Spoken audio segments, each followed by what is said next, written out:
আমরা চলে এসেছি বরানগরের ঝুলন বাড়িতে। তো এখানে আগে খুব বড় ঝুলন সাজানো হতো। এই ঝুলন বাড়ির নামেই বিখ্যাত এই ঝুলন বাড়ি। এখানে চলে এসেছি আমরা। জন্মাষ্টমীর আগের দিনই বেরিয়েছিলাম যে ঝুলন বাড়ি দেখবো বলে। ঝুলন বাড়িতে এলাম, কিন্তু সেদিনকে তখন ঝুলন সব উঠে গেছে।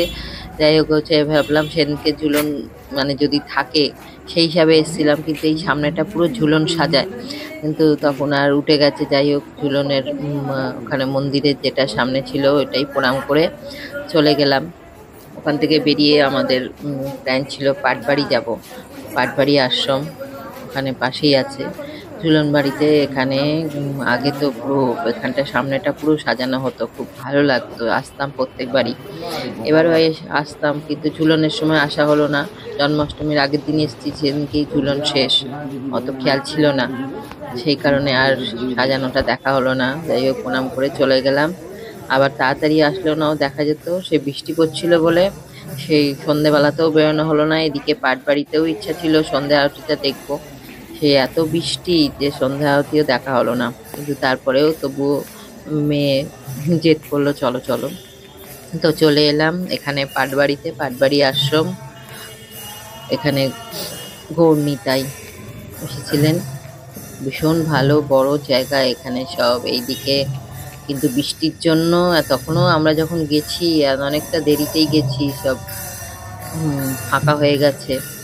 এখানে সব গুরুদেবদের সমাধি করা আছে চারিদিকে। ওইদিকে আছে আরো প্রচুর জায়গা নিয়ে গুরুদেবদের আশ্রম আছে। তো এখানটা একটু ঘুরে দেখে নিলাম, কিন্তু আরতি আর দেখা হলো না, ফাঁকা হয়ে গেছে। ঝুলনেও ওখানে খুব ভালো, এখানে ঝুলন সাজায়। এবার ঝুলনের সময় তো আসা হয়নি। এইখানটা পুরো ঝুলন সাজায়, এখন নাম সংকীর্তন হচ্ছে, তো হয়ে গেছে, আরতিও হয়ে গেছে। তো এইখানে দেখো ছবিগুলো এত সুন্দর এদের, একটু ঘুরে ঘুরে ছবিও মেয়েকেও দেখিয়ে নিলাম। তো সুন্দর জায়গাটা, খুব ভালো লাগে। মাঝে মাঝেই আসি আমরা, আমাদের বাড়ি থেকে কাছেই এই পাটবাড়ি আশ্রম। গৌরনিতাই এসেছিলেন ওখানে। তারপরে এখানে তবুও ওইগুলো আবার ওখানে রাধাকৃষ্ণ মূর্তি দেখা হলো না, আরতি হয়ে গেছে। তারপরে আবার ঢাকা দিয়ে দিয়েছে ওরা। ওই একটু ঘুরেই এলাম, আর কি করব, ব্যাড লাক।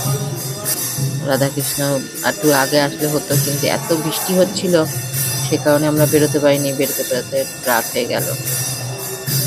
তো যাই হোক, ওখানটা ঘুরে বেরিয়ে এলাম। এখানে ওদের তুলসী মঞ্চ, খুব সুন্দর লাগে এখানটা। পাটবাড়িতে আসলে মন ভরে যায়। অন্য সময় নাম সংকীর্তন আরো হয়, ভালো লাগে, এখনো হচ্ছে। এদিকটা পুরো একদম চাল, কি আর করবো, মা বেটিতে একটু ছবি টবি তুলে নিলাম। ছবি টবি তুলে আবার যাব, ওখান থেকে বেরিয়ে এলাম। এবার যাব মেলায়, ঝুলন মেলায়।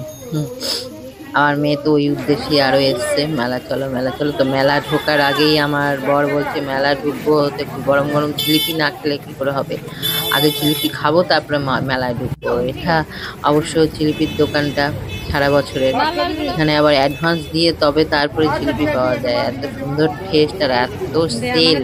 আমার বর খানিক আগেই অ্যাডভান্স দিয়ে গেছে, তাতেও জিলিপি শেষ, লাস্টে আমরাই পেলাম। তো যতবার ভাবছি ততবার শেষ হয়ে যাচ্ছে, মানে জিলিপি লোকে লাইন দিয়ে নিচ্ছে। তো মেলা থেকে বলে খাবে না, এখানেই খাবে। মেলাটা একটুখানি দূরে বসছে, আগে জিলিপি গরম গরম খাওয়া হয়ে গেল, কি রস ভর্তি, হেভি জিলিপির টেস্ট। তো জিলিপি খেয়ে দিয়ে তারপরে আমরা মেলায় ঢুকেছি। গরম গরম জিলিপি, হেভি টেস্ট। খেয়ে দিয়ে চললাম এবার মেলায়। মেলায় চলে এসেছি, কিন্তু তবুও বৃষ্টিটা কমে গেলেও কিন্তু ঝিরঝির করে বৃষ্টি পড়ছে, তার মধ্যেই আমরা বেরিয়ে পড়েছি।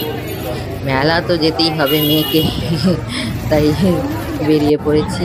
এখানে কি সুন্দর সাজিয়েছে দেখো, পুরো কারাগারে গোপালের সব কিছু সাজিয়েছে। এই যে কালীয় নাগে ঢাকা দিয়ে নিয়ে যাচ্ছে গোপালকে, সমস্ত কিছু এত সুন্দর করে সাজিয়েছে। গোপালের ছোটবেলা, এখানে ননি পাড়ছে গোপাল, খুব সুন্দর সাজিয়েছে চারিদিকে, সুন্দর দেখো। এখানে রাধা কৃষ্ণের মূর্তি, পুরো এই জায়গাটা খুব ভালো সাজিয়েছে, খুব ভালো লাগলো। এবারে আগের বারে এটা আবার করেনি, এবারে এটা করেছে। খুব আগের বারেও এসেছিলাম মেলায়, খুব সুন্দর করেছে। তো ভালো লাগছে দেখতে, বেশ ঘুরে ঘুরে দেখতে খুব ভালো লাগছে। এখানেও শ্রীকৃষ্ণ এই যে গোপাল বসে আছে, আর দু হাতে নিয়ে গোপাল বলে আছে, এই কালীয় নাগের মাথায় গোপাল নৃত্য করছে। এখানেও দাঁড়িয়ে ছবি টবি একটু তুলে নিলাম, এত সুন্দর জায়গা, ছবি না তুললে হয়। এই যে রাক্ষসীকে বধ করছে, সমস্তটাই বেশ তুলে ধরেছে, খুব ভালো লাগলো দেখে ওদের পরিবেশনাটা। তো দেখে থেকে তারপরে চলে গেলাম। মেয়ে তো তাড়াহুড়ো করছে, মেলায় আসো মেলায় আসো। তো এখান থেকে বেরিয়ে, তাও এখান থেকে এত সুন্দর জায়গাটা সাজিয়েছে যে এখান থেকে আর বেরোতে ইচ্ছা করছে না, মেলা ঢোকার মুখেই করেছে ওটা। তারপরে ওখান থেকে বেরিয়ে চলে এলাম মেলাতে, এদিক ওদিক ঘুরে। ও বাবা, আর একটা জিনিস নতুন করেছে এখানে মেলা এবার, তো কাকাতুয়া নিয়ে এসছে। সবারই ওই মাথায় হাতে দিয়ে দিচ্ছে, দিয়ে সব ছবি তুলছে, ভিডিও করছে, 50 টাকা করে নিচ্ছে এক একজনের। তো বর দেখে বললো যাও যাও করো করো, ভিডিও করে দিচ্ছি। ও বর তো খুব খুশি করবে, মেয়ে তো ভয়তেই গেল না, ওর মাথায় লাগবে হাতে লাগবে বলে নখে। তো বর আর আমি করলাম, তো হাতে নিয়ে বড় করার জন্য দেখে একদম অস্থির, মাথায় নেবো করছে।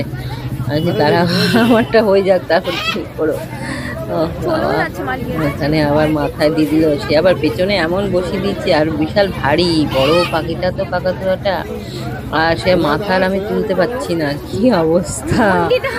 আর মাথায় চেপে বসে আছে, আর তুলতে পারছি না। তারপরে বর তো আমি বললাম তুমি নিও না, টাক মাথা ছিঁড়ে যাবে। বলে না, ওর সব নেবে, তো আরো টাক মাথায় লাগবে। বলে ও কিছু হবে না, লাগবে। উনি বাবু মাথায় নিয়ে আবার একটু নিচেও নিয়েছিল। তো মেলায় এসেছি, বাদাম না খেলে হয়, একটু বাদাম কেনা হলো। তারপরে এদিকে দিক ঘুরে মেয়ে পাপড়ি চাট খেলো, সেসব খাওয়া দাওয়া হলো। তারপরে তো এটা ওটা কিনছে, কানের কিনছে, ও কিনছে। আমি একটু ভিডিও করে নিলাম, মেয়ে আবার একটু স্টাইল দেখিয়ে দিল। ও ক্যামেরার সামনে আসলেই তো একটু স্টাইল করবে। এদিকে একটু কানের দেখে বেশ ভিড়ও সেদিনকে হয়েছিল, রোববার ছিল, ভিড়ও হয়েছিল, বৃষ্টির মধ্যেও লোকে গেছে। তারপরে যেখানে তো টেডি দেখবে, মেয়ে তো গিয়ে আগে হাজির হবে, চারিদিকে টেডি কোনটা নেবে। তারপরে আমি বললাম এই কচ্ছপ নেই, তাহলে কচ্ছপই এরকম একটা নে, অন্যগুলো তো সব আছে। বললাম কচ্ছপের মুখটা দেখা, ওর বাবা তখন টাকা দেখাচ্ছে, কি অবস্থা, টাকাটা আমার যাচ্ছে আর তুমি কচ্ছপের মুখ দেখাচ্ছ।